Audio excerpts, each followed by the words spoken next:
ప్రియులారా, ఈరోజు మనం అపోస్తుల కార్యముల గ్రంథము 14వ అధ్యాయాన్ని ధ్యానం చేయబోతున్నాం. అపోస్తుల కార్యముల గ్రంథము 14వ అధ్యాయం.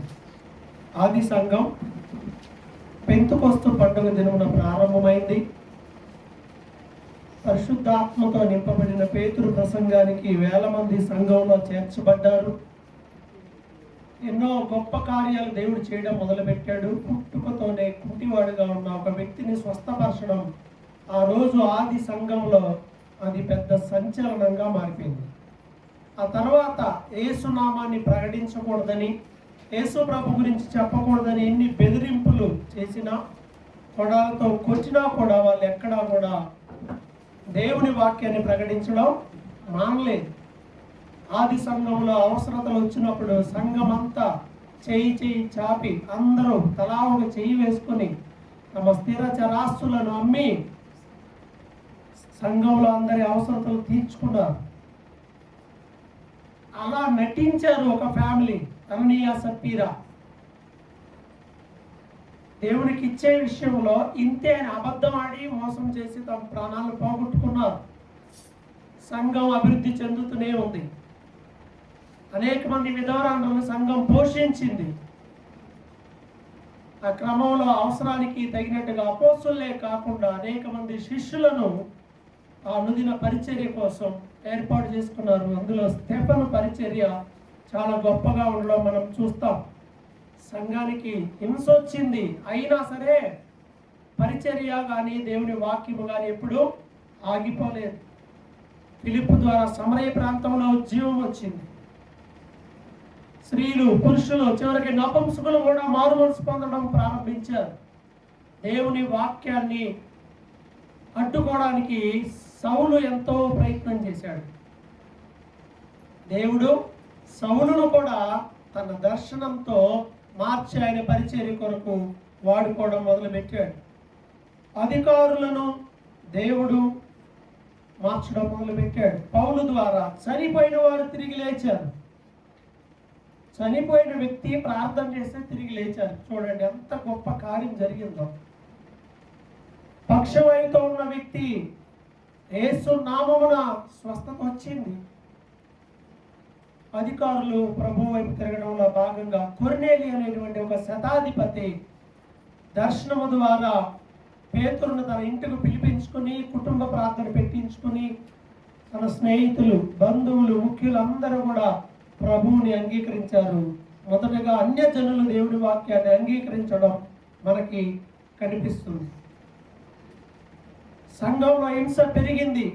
యోహాను సహోదరుడైన యాకోబుని హేరోదు కత్తితో చంపేయించాడు.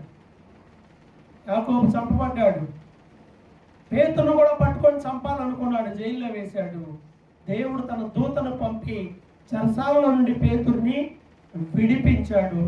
ఆ రాజు పురుగులు పడి చనిపోయాడు. ఇవన్నీ అలాగే సంఘంలో ఉపవాసం ఉండి ప్రార్థించినప్పుడు పౌలుని, బర్నబాని ప్రత్యేకమైన పని కొరకు ప్రత్యేకపరచమని చెప్పినప్పుడు వారిని ప్రత్యేకపరిచారు. వాళ్ళ అన్యజనుల దగ్గరికి, యూదుల దగ్గరికి వెళ్ళి దేవుని వాక్యాన్ని బోధించడం మొదలుపెట్టారు. ఈ క్రమంలో అంతియోకయ అనేటువంటి ప్రాంతానికి వాళ్ళు వెళ్ళారు. అక్కడ పాత నిబంధనలో ఉన్న ఎన్నో లేఖనాలు ఎత్తి చూపి యేసు ప్రభు గురించి పౌలు చెప్పినటువంటి మాటలు విని అంతియోకయలో ఆ ఊరిలో వాళ్ళందరూ కూడా వాక్యం వినడానికి వచ్చారు అనే విషయం మనకి కనిపిస్తుంది. పిల్లల అలాగే అక్కడ ఆ ఊరిలో అంత మాత్రమే కాకుండా ఏం జరిగింది అని అంటే ఒక గ్రూప్ తయారైంది. ఉద్యమం వచ్చింది. అయితే ఒక గ్రూపు ఏం చేశారు అని అంటే వీరిని హింసించడం మొదలు పెట్టారు. అందువల్ల వాళ్ళు హింసను బట్టి వాళ్ళని వెళ్ళగొట్టారు ఆ ప్రాంతం నుండి. మాకు వద్దు, మీరు వెళ్ళిపోండి ఈ ప్రాంతం నుండి అని. వాళ్ళు ఆ ప్రాంతం నుండి తమ పాదధూళి దులిపి వెళ్ళారు. ఆ తర్వాత జరిగింది 14వ అధ్యాయంలో ఏం జరిగిందో ఈరోజు మనం చూడబోతా ఉన్నాం. 14వ అధ్యాయం అపోస్తుల కార్యములలో ఈకోనియా అనేటువంటి ఊరు వెళ్ళారు. ఇప్పుడు వీళ్ళు ఎక్కడి నుండి? అంతియోకయ అనే ఊరి నుండి ఈకోనియా అనేటువంటి ఊరు వెళ్ళారు. అక్కడ సమాజ మందిరంలోనికి వెళ్ళి దేవుని వాక్యాన్ని తేటగా బోధించారు అనే మాట కనిపిస్తుంది. వాక్యం ఎలా చెప్పారంట? తేటగా. అంటే ఏంటి? తేటగా అంటే అర్థం ఏంటి? చాలా క్లియర్గా అని అందరికి. నీళ్లు తేటగా ఉంటే ఏమవుతుంది? నీళ్లు బాగా తేటగా ఉంటే ఏమవుతుంది? నీళ్లు తేటగా ఉంటే ఏం కనిపిస్తుంది? ఇంకా మీరు బహుశా మన మధ్యలో తేటగా ఉండే దొరకలేదు. ఈ దేశంలో ఎక్కడో కొన్ని ప్రాంతాల్లోనే అరుదుగా దొరుకుతాయి. నీరు బాగా తేటగా ఉంటే అడుగు కనపడుతుంది. అడుగు కనపడుతుంది. ఏమీ లేకపోతే అడుగే కనపడుతుంది. ఎంత లోతున్నా అడుగు కనపడింది. అంత తేటగా అంటే ఏమీ లేకుండా అని అర్థం అనమాట. ఇక ఏమి అక్కడ లేవు, అరమరకలు ఏమి లేవు. వాక్యం తేటగా అంటే స్పష్టంగా అందరికి అర్థమయ్యేలా వాక్యాన్ని బోధించినందున అనేక మంది యూదులు, గ్రీసు దేశస్థులు కూడా దేవుని వాక్యాన్ని అంగీకరించారు. వాక్యాన్ని స్పష్టంగా తేటగా ఉన్నది ఉన్నట్టుగా చెప్పడం. ఈరోజు సమాజంలో అపోస్తుల బోధ లేదు అంటే అదే అర్థం. ఏం చెప్తున్నాడయ్యా అని అంటే ఎవడికి అర్థం కాదు. వాక్యం అర్థమైందా? ఏం చెప్పారంటే వాక్యం బాగా చెప్పారు, కానీ ఏం అర్థం కాదు. మనుషులకు ఎక్కడంలో వాక్యం ఏయో చెప్తూ ఉంటారు చాలా మంది. స్పష్టమైన మంచి దేవుని వాక్యము మనకు దొరకడం అదృష్టం. అందరి దగ్గర ఇలా నేను చెప్తారా? చాలా చాలా చుట్టుపక్కల ఎన్నో ప్రాంతాలకి దేశం దాటి వెళ్ళిపోతే ఈ కరువు, ఈ బాధ ఇంకా తెలుస్తుంది. ఇప్పుడు దూర ప్రాంతంలో ఉన్న మన పిల్లల్ని అడగండి ఆదివారం వాక్యం ఎలా ఉంటుంది అని. ఏదో మొన్న తిని రావటమే అన్నట్టు ఉంటుంది. స్పష్టంగా దేవుని వాక్యాన్ని బోధించడం వల్ల అనేక మంది యూదులు, గ్రీసు దేశస్థులు కూడా దేవుని యొక్క వాక్యాన్ని విశ్వసించారు. అయితే అవిధేయులైన యూదులు కొంతమంది ఉన్నారు. వాళ్ళు ఏం చేశారు తెలుసా?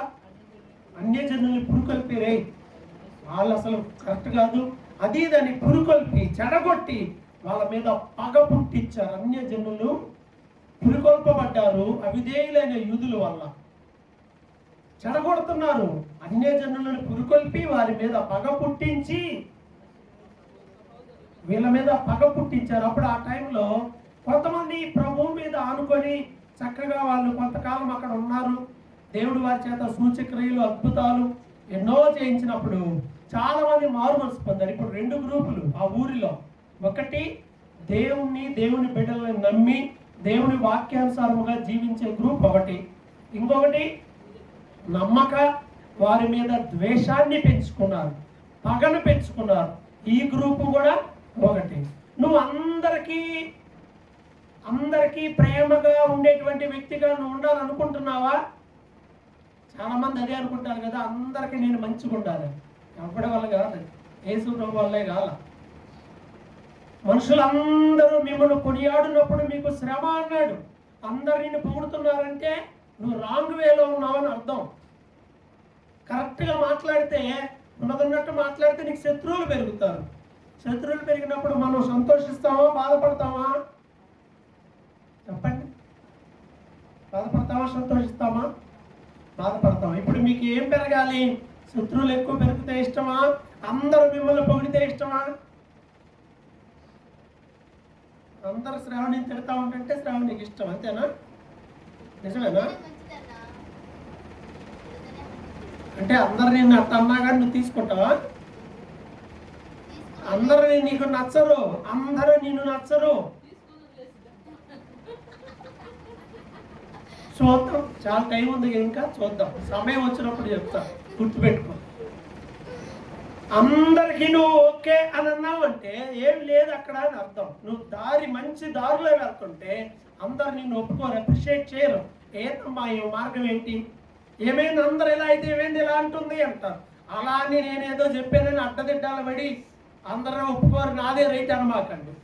వాక్యానుసారంగా పోల్చుకోవాలి. రెండు గ్రూపులు వచ్చినాయి. ఒక గ్రూప్ ఏమో దేవుని సేవకుల పట్ల ఉన్నారు, ఇంకో గ్రూపు వ్యతిరేకంగా ఉన్నారు. ఇలా వ్యతిరేకంగా అందరూ కలిసి ఏం చేశారో తెలుసా? 5వ వచనంలో వాళ్ళ మీద పడి వాళ్ళని అవమానపరిచి రాళ్లతో కొట్టి చంపాలి అనుకున్నారు. చంపాలి అనేంత పగ ఇంత పగ ఎవరి మీదైనా ఉంటే, ఇలాంటి పగ కలిగిన వారు మన పక్కన ఉంటే మనం ఎలా ఫీల్ అవుతాం? టైం దొరికితే కొట్టి చంపేయాలనిపించే వాళ్ళు మన చుట్టూ ఉన్నారనుకో, మనం ఎలా ఫీల్ అవుతాం చెప్పండి? ఎలా ఫీల్ అవుతాం? బైబిల్ చెప్తుంది, వాళ్ళ ఆలోచన చూడండి.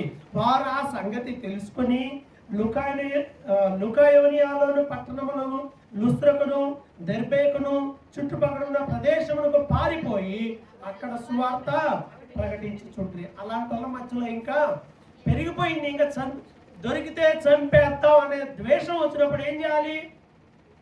అవతలకి వెళ్ళిపోవటమే. మనకు అవతలకి వెళ్ళటం అనేది రాదు. మనం ఎలా ఉంటామంటే, అమ్మ నేను అవతలకి వెళ్ళను, ఇక్కడే ఉండాలి, నువ్వు మాత్రం నన్ను గౌరవించాలి, నన్ను ప్రేమించాలి, నన్ను నువ్వు అంగీకరించాలని ఎట్ట కుదురుద్ది? ద్వేషం పెట్టుకున్నప్పుడు అది అవదో పని కాదు. చంపేంత ద్వేషం పెట్టుకున్నారు వీళ్ళు. సువార్తలో రకరకాలైన పరిస్థితులు ఎదురవుతాయి, రకరకాల పరిస్థితులు. ఇక్కడ వాళ్ళు చంపేంత పరిస్థితి, అందువల్ల వేరే ప్రాంతాలకు వెళ్ళి అక్కడ సువార్తను ప్రకటించి వచ్చారు. లుస్త్రా అనేటువంటి ఊరికి వెళ్ళిపోయారు. ఈ క్రమం యేసు ప్రభు అన్న మాటే, ఒక పట్టణంలో మిమ్మల్ని హింసిస్తే ఏం చేయమన్నాడు? పాదదు దులిపేసి ఇంకో పట్టణానికి వెళ్ళిపోండి. మీరు తిరగాలి, చెప్పాలి, అంతేగాని నేను ఏడే కూర్చుంటా అని అంటే కొంతమంది చెప్తాడు నువ్వు ఇక్కడే ఉండు అని. సువార్త ప్రారంభ దశ అన్ని ప్రాంతాలకు తిరిగి చెప్పారు, అన్ని ఊర్లకు వెళ్ళి తిరిగి చెప్పారు. కొంతమంది సంఘ కాపర్లు మాత్రం ఆడే ఉన్నాడు. పేతురు కదల్లా, యోధా దాటిపోలా. ఫిలిప్పు ఆ సమరయ ప్రాంతంలోనే పరిచయం చేశాడు. కొంతమంది సంఘ కాపర్లేమో అక్కడే ఉండి ప్రభు కోసం హతసాక్షులయ్యారు. సువార్థికులకి ఏం చెప్పాడు? సువార్థికులకి ఈజీ, ఆ ఊరు కాబట్టి ఈ ఊరు, ఏదో ఒక ఊరు. సంఘ కాపురు అలా కాదు, వదిలిపెట్టి పాలేడు. వీళ్ళు సువార్థికులని గుర్తుపెట్టుకోండి. సో వీళ్ళు ఏం చేశారంటే అక్కడ నుండి వేరే ప్రాంతాలకు వెళ్ళి లుస్త్రా అనే ఊరికి వెళ్ళారు. ఈ క్రమంలో ఈ లుస్త్రా అనే ఊరిలో బలహీన పాదములు గలవాడున్నాడు. రాకి నిద్ర సరిపోదు, బయటికి వెళ్ళి మొహం కడుక్కొని కొంచెం వాటర్ తాగి కొద్దిసేపు నిలబడి అలా తిరుగు, కలిసిపోయినట్టున్నాం. ఓకే, ఇక్కడ చూడండి, ఏ ఊరిది? లుస్త్రా అనే ఊరిలో ఒక అతను ఉన్నాడు, బలహీన పాదములు గలవాడు ఉన్నాడు. పుట్టింది మొదలుకొని కుంటివాడే, ఎన్నడూ నడవలేదట. ఎప్పుడు నడవలేక కూర్చుండేవాడు. పౌలు మాట్లాడటం విన్నాడు. విన్నప్పుడు పౌలు అతన్ని తేరి చూచి అతనిలో ఒక విశ్వాసం ఉంది అని నేను గ్రహించాడు. ఎవరు?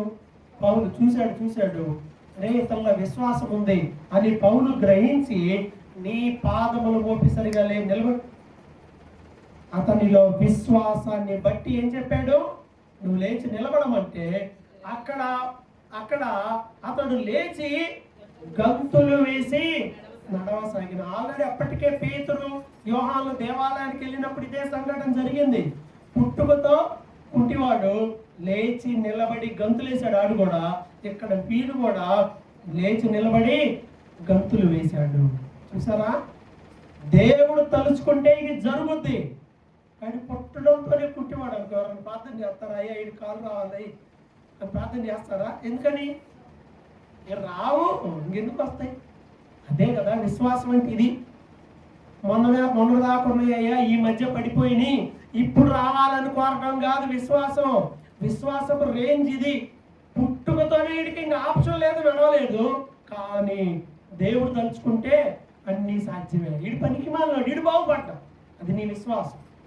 అందుకే వాడు బాగుపడ్డా.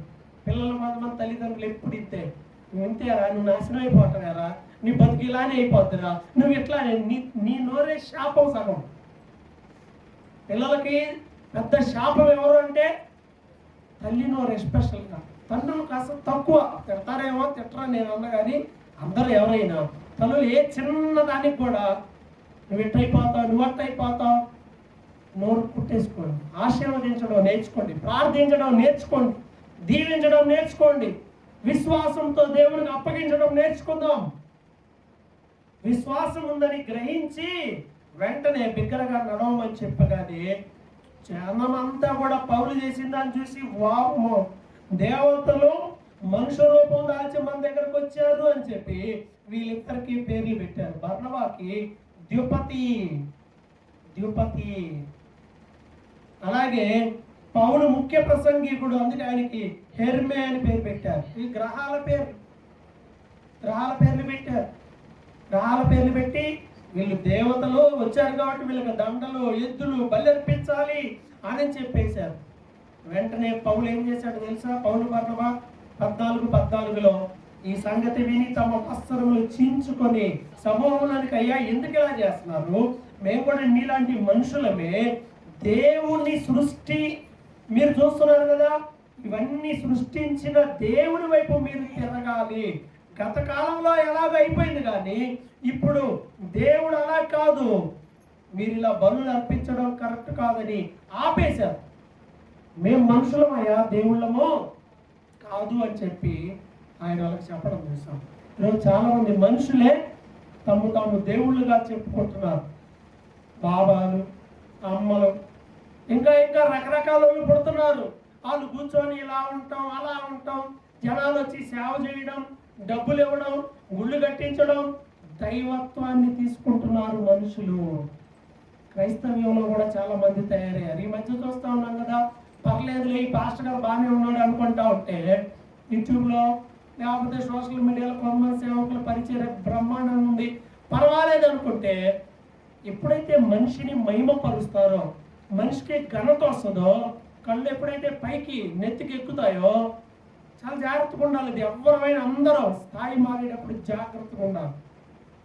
మధ్య పాస్టర్ గారిని చూశాను, ఆయన నడుస్తూ ఉంటే పూలేస్తున్నారు, రోడ్డు పక్కన అటు ఇటు నిలబడతారు, ఏదో పొలిటీషియన్స్ వేసినట్టుగా. పాస్టర్ గారు వస్తుంటే పూలేస్తుంటే ఆయన స్టైల్ బైబిల్ పట్టుకొని అలా నడుచుకుంటా మధ్యలో ఇలా అనుకుంటా పోతా ఉన్నాడు. పిచ్చి పట్టిందా ఏందిరా మీకు, పూలు ఎందుకురా, చచ్చిపోయానా, నేను బతికే ఉన్నాను అంటానికి బదులు ఆ లేస్తుంటే హ్యాపీ వేయించుకుంటున్నారు.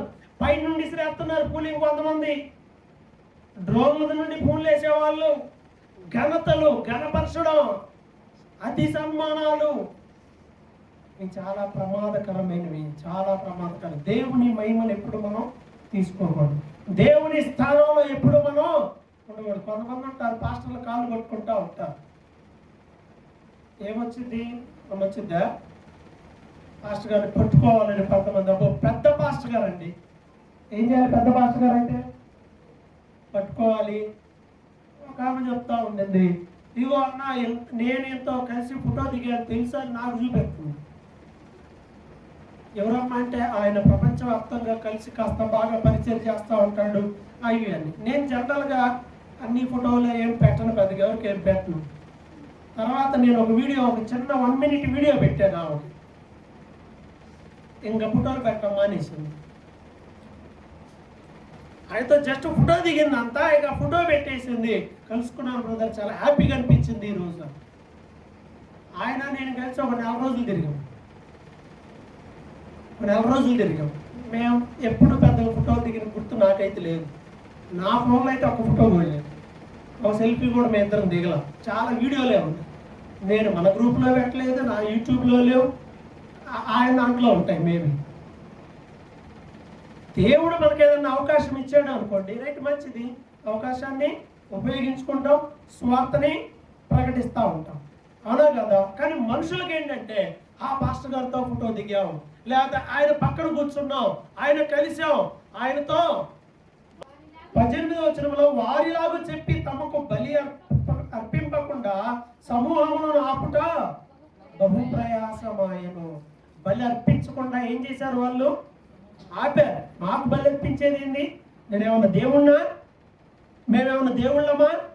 దేవుని మహిమను వాళ్ళు తీసుకోలేదు.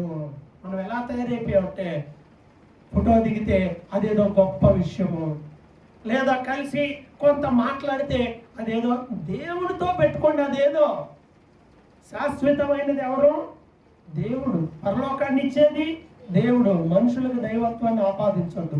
ఒకవేళ మంచి దైవజనులు కలిశారనుకోండి, రైట్, ఫోటో దిగినా తప్పేం లేదు, కలిసినా తప్పేం లేదు, మాట్లాడినా తప్పేం లేదు, ఇవన్నీ తప్పేం కాదు.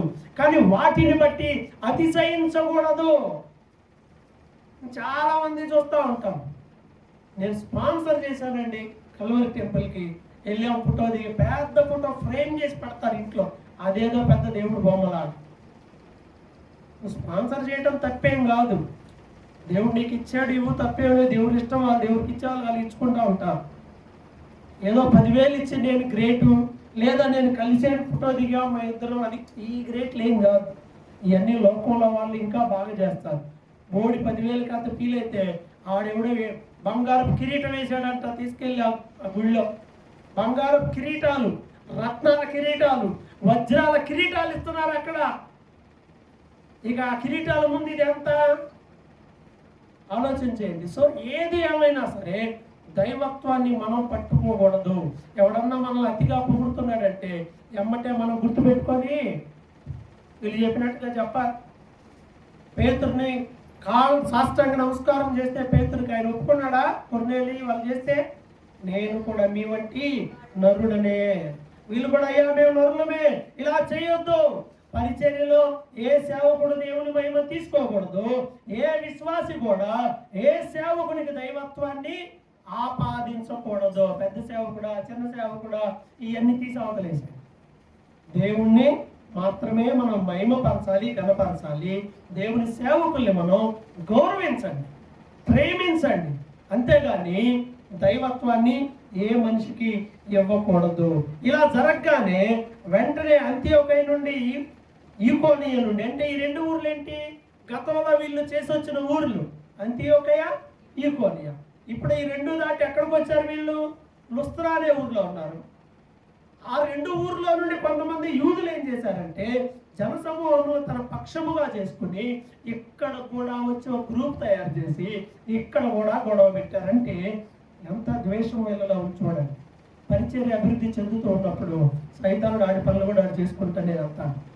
ఒక గ్రూప్ విరోధంగా ఎప్పుడు తయారవుతూనే, అసలు ఎక్కడో ఊరు నుండి ఆ ఊరు ఈ ఊరు అందరూ కలిసి మళ్ళీ 3వ ఊరికి వచ్చారు. ఇక్కడికి వచ్చి గొడవ చేసి రాళ్ళు రువ్వేశారు. బైబిల్ చెప్తుంది కదా 19వ వచనంలో, రాళ్ళు రువ్వి అతడు చనిపోయినని అనుకొని అతని పట్టణము వెలుపలికి అతన్ని ఈడ్చిరి. పడేసి వెళ్ళిపోయారు. చచ్చిపోయాడులే, అదే బ్రతుకున్నాడు అని తెలిస్తే ఇంకా చంపేసేవాళ్ళేమో. అయిపోయాడు, రాళ్లతో కొడితే చచ్చిపోయాడు అనుకున్నా, తీసుకెళ్ళి ఆడబడేశారు. అందుకే పౌలు అంటాడు కదా, తనకు కలిగిన శ్రమలు చెప్తూ రాళ్లతో కొట్టబడ్డాను, బెత్తములతో కొట్టబడ్డాను. తెలుసా రాళ్లతో కొట్టడం అంటే ఎలా ఉంటుందో? రాయి చిన్నదో రాయి తీసుకొని వేస్తే తగిలితే ఎలా ఉంటుంది? ఒక రాయికే చచ్చిపోయిందాక రాళ్లతో కొడితే ఎలా ఉంటుంది? ఎన్నోసార్లు అలాంటి ఇబ్బందులు బాధలు పడ్డాడు. బెత్తం తీసుకొని మామూలు కొడతాం. మామూలు వాళ్ళు కొట్టే బెత్తాలు ఎలా ఉంటాయో తెలుసా? వాటికి చిన్న కుండ్లు కూడా ఉంటాయి. కొడితే ఊడొచ్చింది అనమాట, తాట లేస్తుంది. ఉట్టిగా బెత్తాలతో కొట్టంటే బడిలో టీచర్ కొట్టినట్టు 4 బార్లు ఇట్టు కొట్టడం కాదు, కొర్రాలతో కొట్టబడడం. ఇవన్నీ శ్రమలు అనుభవించి పరిచర్యలో ఆయన చనిపోయాడు అనుకుని ఆయన పడేస్తే 20వ వచనం, అయితే శిష్యులు అతని చుట్టూ నిలిచి ఉండగా అతడు లేచి పట్టణంలో ప్రవేశించి మరునాడే తెల్లారే మళ్ళా వెళ్ళి అక్కడ నుండి బయలుదేరి మళ్ళీ మొదలు పెట్టేశాడు. ఎప్పుడు? తెల్లారి. రాళ్ళతో కొడితే చచ్చిపోయేదా? కొడితే ఎలా ఉంటుంది? కోలుకోవడానికి ఎంత టైం పట్టింది? మనకి చిన్నది వస్తే చాలు, ఇంట్లో బాగోలేదు, నేను ప్రార్థనకి రాను. ఏమైంది? తలనొప్పి ఉంటుంది, కొంచెం కడుపులోనే పుట్టింది, కొంచెం ఏదో సరే. కొన్నిసార్లు రాలేని ఉంటాయి, వాటిని మనం కాదనలేము. రాలేని నొప్పులు ఉంటాయి. కడుపులో నొప్పి విపరీతంగా వస్తే రాలేము, తలనొప్పి విపరీతంగా ఉంటే రాలేము. ఏ రోగమైనా తీవ్రంగా ఉన్నప్పుడు మనం కదలలేము. ఇక్కడైనా ఈయన పరిస్థితి ఏంటి? రాళ్ళతో కొట్టారు, చచ్చిపోయాడు అనుకున్నారు. కానీ ఎలా లేచాడో తెలుసా? ఒక అద్భుతమైన మాట ఉంది 20వ వచనంలో, అయితే శిష్యులు అతని చుట్టూ నిలిచి ఉండగా. నిలబడ్డారు శిష్యులు. నిలబడి ఏం చేసి ఉంటారు? ప్రార్థన చేసి ఉంటారు. ఇది సంఘం చేయాల్సింది. చుట్టూ నిలబడాలి. సంఘం అనేది ఎప్పుడూ చుట్టూ నిలబడాలి, పారిపోవడం కాదు. సంఘం అంటే పారిపోతావా, నిలబడతావా? ఆ జోలు వస్తే నిలబడతావా, పారిపోతావా? ఫస్ట్ వెనక చేరు. నిలబడతావా? అందరూ అంతే అంటారు, ఎవరు నిలబడరా ఆయనకి. నేను మిమ్మల్ని అంటలా, జనరల్గా చెప్తా ఉన్నా. నిలబడతామా నిలబడమా అనేది ప్రాక్టికల్గా మనకి ఒక డెసిషన్ ఒకటి తీసుకొని ఉండాలి. నిలబడటం వేరు, సహకరించడం వేరు. ఇది కూడా గుర్తుపెట్టుకోండి. నిలబడటం వేరు, సహకరించడం వేరు. నిలబడటం అంటే ఇక ఆయన సెంట్రల్ ఆడు ఉన్నాడు, వీళ్ళందరూ ఇట్లా వచ్చి నిలబడ్డారు. అందరు నిలబడరు, సహకరిస్తా. అయ్యో సౌజన్య గట్టి జరిగిందా, నష్టం జరిగిందా, అమ్మా కష్టం వచ్చిందమ్మా, నీకు హ్యాపీ, నీకు బాధ కలిగిందా, అయ్యో పాపం, సానుభూతి వేరు. సర్లేని తర్వాత ఖాళీ టైంలో వచ్చి ఇలా జరిగిందా, ఓకే నేను ఉన్నాను పర్వాలేదులే అని అంటాం. మేము కష్టం వచ్చినప్పుడు వెంటనే వచ్చి అక్కడ నిలబడి ఉండడం వేరు. అర్థమవుతుందా? నేను జరిగిన సంఘటనల గురించి మాట్లాడలే, మీరు వెనక్కి వెళ్ళమాకండి. నేను ముందు గురించి చెప్తా ఉన్నా. నిలబడాలి. ఎలా నిలబడాలి? ప్రాణం పోకుండా నిలబడాలి. ప్రాణం పోకుండా నిలబడాలి. మనకి ఇబ్బంది, సరే మనకు వచ్చిన ఇబ్బందులు అంటే సంఘం నిలబడింది. అందరు నిలబడ్డారంటే అందరే నిలబడాలి. ఫిల్టర్ అయ్యారు, కాస్త ఫిల్టర్ అవుతారు. కానీ సంఘం నిలబడింది, నిలబడుతుంది. చెట్టు కింద అయినా వస్తారు, మీరు చెట్టు కింద అయినా వస్తారు, రోడ్డు మీద అయినా వస్తారు, ఏడైనా ఓకే. అది నిలబడటం. సంఘం నిలబడింది. అప్పుడు పౌలు ఏమయ్యాడు? మరలా తిరిగి లేచి నిలబడి మరలా వెళ్ళిపోయి సువార్తను మరలా దెర్బేకి వెళ్ళిపోయాడు. లుస్త్రా నుండి దెర్బేకి వెళ్ళిపోయి అక్కడ సువార్తను ప్రకటించాడు. అనేక మంది శిష్యులను చేశాడు. 21లో అనేక మంది శిష్యులనుగా చేసిన తరువాత లుస్త్రాకును, ఈకోనీకును, అంతియోకైనుకు తిరిగి వచ్చి మరలా వారి మనసులను దృఢపరుస్తున్నాడు. వాళ్ళకి ఏం చెప్తున్నాడో తెలుసా? ఇప్పుడు ఇంత జరిగిన తర్వాత ఎవరైనా వచ్చి ఏం చెప్తారు? ఎంత జరిగింది, హింసలు, గొడవలు, సమస్యలు, చచ్చిపోయి బతికాడు మరలా తిరిగి. ఇంత జరిగిన తర్వాత ఆయన ఏం చెప్పాలి? జనరల్గా అయితే ఏం చెప్పాలి? ఆయన ఏం చెప్తున్నాడు చూడండి, 22వ మాట గుర్తుపెట్టుకోండి, అందరూ గుర్తుపెట్టుకోవాలి. ఇది శిష్యుల మనసులను దృఢపరిచి విశ్వాసమందు నిలకడగా ఉండవలెననియు అనేక శ్రమలను అనుభవించి మనము దేవుని రాజ్యములో ప్రవేశింపవలననియు వారిని హెచ్చరించింది. ఇది గుర్తుపెట్టుకోండి, మీ బైబిల్లో ఈ మాట గుర్తుపెట్టుకోండి. ఏమంట? వాళ్ళని దృఢపరిచాడు, బలపరిచాడు. ధైర్యం ఉండు, శ్రమలు వస్తాయి, శోధనలు వస్తాయి, ధైర్యంగా ఉండని వారిని విశ్వాసంలో బలపరిచాడు. వారి మనస్సులను దృఢపరిచాడు. ఏమన్నాడంటే మీరు విశ్వాసంలో నిలకడగా ఉండాలి. ఫస్ట్ ఏమంటున్నాడు? విశ్వాసంలో ఎలా ఉండాలి? నిలకడ. కొంతమందికి నిలకడ ఉండదు, ఈరోజు ఉంటుంది, రేపు ఉండదు. భక్తి నిలకడగా ఉండాలి, స్థిరమైన మనసు ఉండాలి. దావీదు అందుకే అంటాడు కదా, నా అంతరంగంలో స్థిరమైన మనసు పుట్టించే నూతనంగా పోయింది ఉన్నది. అందుకే అన్నాడు స్థిరమైన మనసు. యోబు అంటాడు కదా, ప్రభువా నీ వాక్యానుసారముగా, నీ శాసనాలను అనుసరించి అలానే నీకు వాక్యములకు అనుకూలంగా ఉండేటువంటి విధంగా నా ప్రవర్తన అలాగే స్థిరంగా ఉంటే ఎంత మేలు అంటాడు. ఉంటుందా? మనిషి కంటే ఉండదు. అప్ అండ్ డౌన్స్, జీవితంలో అప్ అండ్ డౌన్స్. స్థిరంగా ఉండాలి. ఎప్పుడు? ఒక వయసులో కొంచెం అప్ అండ్ డౌన్ అంటే పర్లా, ఇక పెరిగి ఇంకా అప్ అండ్ డౌన్ అయితే, ఇంకా అటుపోట్లు అయితే ఎలా? విశ్వాసములో స్థిరంగా ఉండాలి, నిలకడగా ఉండాలి. తర్వాత అనేక శ్రమలను అనుభవించి మనము దేవుని రాజ్యంలో ప్రవేశించాలి. దేవుని రాజ్యంలో ఎలా ప్రవేశించాలంటే మనం అనేక శ్రమలు అనుభవించి. నీకు శ్రమలు వస్తే ఏం చేస్తున్నావు? శ్రమలు రాకూడదు ప్రభువా, అవునా కదా? ఒకవేళ వస్తే శ్రమలో పోవాలి ప్రభువా. బైబిల్ ఏం చెప్తుంది? మనము అనేక శ్రమలను అనుభవించి దేవుని రాజ్యములో ప్రవేశించాలి. నువ్వు శ్రమలు వస్తేనే గజగజా వణికిపోతా ఉంటావు. వద్దు, పారిపోవాలనుకుంటున్నావు అంటే దాని అర్థం ఏంది? దేవుని రాజ్యానికి దూరం అయిపోతాం. యేసు ప్రభు అనుభవించాడా లేదా ఈ శ్రమలో? మరి ఆయన మార్గంలో వెళ్తా ఉన్నాం. శ్రమలు రాకుండా ఉంటాయా? ఎంత చెట్టుకి అంత గాలి అన్నట్టుగా నీకు తగిన శ్రమలు నీకు వస్తాయి. నువ్వు విశ్వాసంలో వెళ్తుంటే ఇంకెంతకాలం ఉంటాయి చెప్పండి? శ్రమలు ఎంతకాలం ఉంటాయి? ఎంతకాలం? పేతురు అంటాడు, కొంచెం కాలం మీరు శ్రమ పడాలి అంటాడు. కొంచెం కాలం.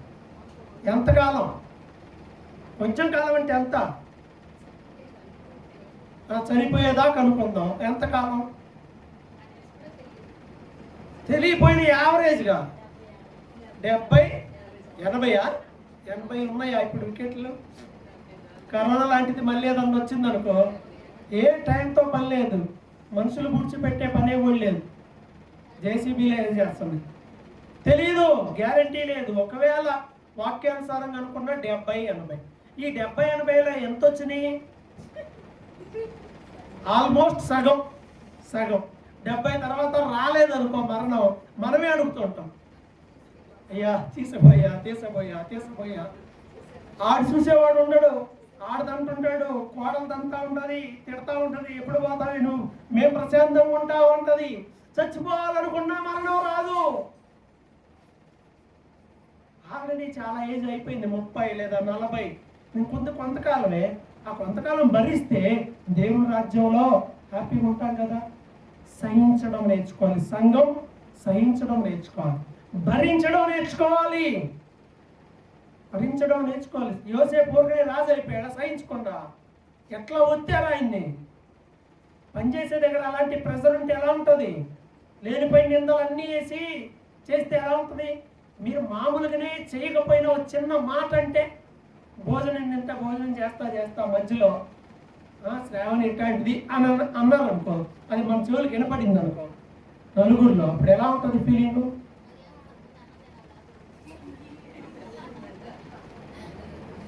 ఏముండదంట.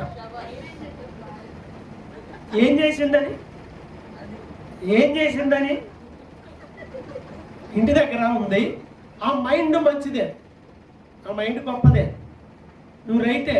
కానీ ప్రాక్టికల్గా నువ్వు ప్రూవ్ చేయలేదు.